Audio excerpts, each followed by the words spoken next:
नमस्कार, मी Nikita Shivaji Shinde, MS college of pharmacy Mehkar, D.Pharm second इयरची विद्यार्थिनी आपल्यासमोर विषय मांडत आहे सरकारी शिष्यवृत्ती योजना व त्याची अंमलबजावणी। सर्वप्रथम तर मी केअर ऑफ पब्लिक सेफ्टी असोसिएशनला धन्यवाद देते की त्यांनी मला इथे बोलण्याची संधी दिली।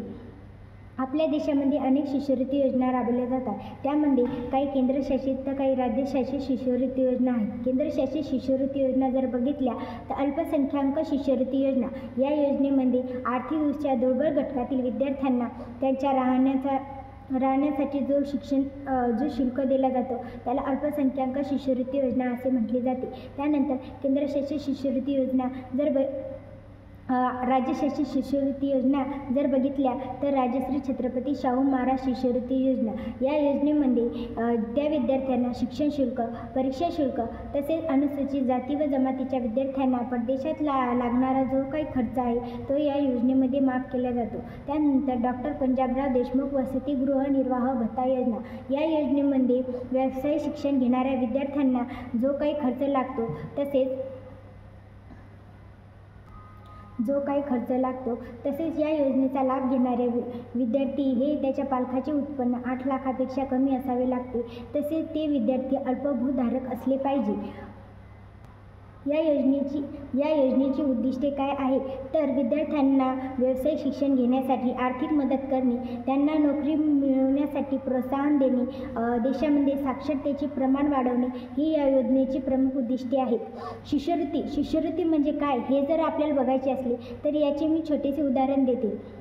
एक छोटेसे गाव होते, त्या गावामध्ये मीनू नावाची मुलगी राहत होती। मीनूला शिक्षणाची खूप आवड होती, ती खूप हुशार होती, पण घरची परिस्थिती बेताची असल्यामुळे मीनू तिचे समोरचे शिक्षण पूर्ण करू शकली नाही। मीनूचे शिक्षण अर्धवट राहिले ही बातमी तिच्या गुरुजींना कळाली। तिचे गुरुजी घरी आले आणि त्यांनी मीनूच्या आईवडिलांना सांगितले की आता सरकार राजश्री छत्रपती शाहू महाराज योजनेद्वारे मुलींना शिक्षण हे मोफत झालेले आहे, तसेच त्यांना राहण्याचा सर्व जो काही खर्च लागतो तो मोफत झालेला आहे हे ते योजनेबद्दल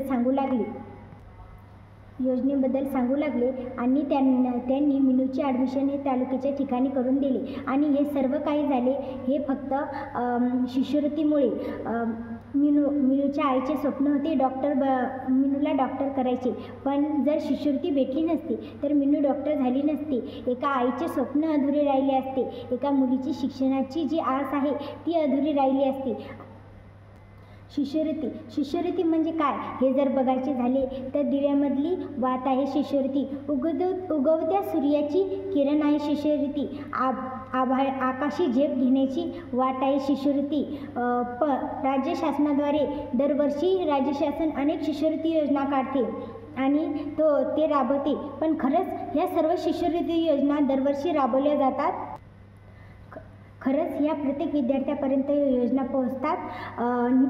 दरवर्षी योजना काढते सरकारने अनेक शिष्यवृत्ती योजना काढलेल्या आहेत आणि त्या प्रत्येक विद्यार्थ्यांपर्यंत पोहोचण्यासाठी ती अंमलबजावणीचे प्रयत्न करतात, पण खरंच या सर्व योजना प्रत्येक विद्यार्थ्यांपर्यंत पोहोचतात, त्याची अंमलबजावणी होते नाही। काही विद्यार्थ्यांना तर अजूनही त्याची माहिती नाही।